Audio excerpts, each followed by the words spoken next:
Okay, another speech. Sorry. I feel I have to speak tonight regarding the comments made at our last meeting regarding our past lawsuits and mismanagement. I had just been elected directly following the audit that had been ordered by the prior board, and I was serving as secretary. I must make it clear that the outside audit, which was the first investigation, was done at the direction of the prior board, and it did point out very clear wrongdoing. It took me many long hours to read the audit, and I did read all of it. And I also read the minutes from the various meetings held by the prior board during that time. The board minutes reveal that the legal counsel, when the audit was received, handed out the audit reports and only allowed about 20 minutes for each of the directors to review them. The copies were then pulled and the board was advised to reveal no wrongdoing. That board then released a statement, quote, "No wrongdoing was revealed in the audit."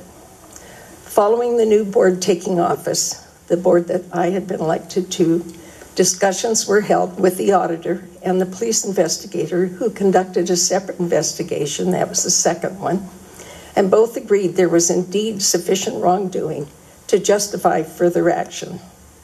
Unfortunately, the time to deal with it was when the audit was produced, before the statute of limitation expired on some of the actions. However, the prior board was encouraged to drop it and took no further action. I believe some were intimidated by the advice.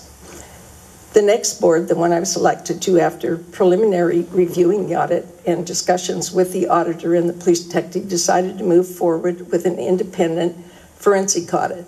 This would be the third investigation, at no expense to the members. George Middle and others who served on that committee will attest to the wrongdoing discovered and what I'm saying. There was also a fourth investigation conducted by an independent, highly regarded professional. This woman is the CEO of California Community Managers and teaches ethics and certifies homeowner personnel. She was very qualified to do this investigation. Our legal counsel referred her as very qualified to conduct such an audit. She was not a personal acquaintance of anyone on the board. She spent many, many hours. I was going to say about 100, but I really don't know, so I'm not going to say that. But she spent, I think it was weeks and weeks, interviewing numerous people and reviewing past emails, financial and operational records. Her conclusion was presented at our board meeting, and it was that indeed fraud and mishandling of funds had clearly occurred. I was shocked to recently hear that there are some who still doubt. There are a few who apparently feel she wasn't professional enough or thorough enough or whatever their excuse was. Sadly for some, it's only the truth if it agrees with my opinion, evidence be damned, but that's the way it is. I just had to point out there were findings by 4 separate entities that all occurred there, that all concurred that there was significant wrongdoing that warranted further action.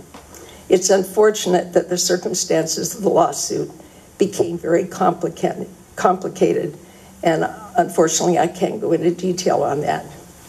But right now, it's history, and I think it's time we all moved on. Thank you. Here, time your street people. You're out of order. Sean, enough.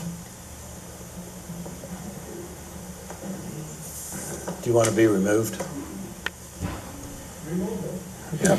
Next outburst, you're right.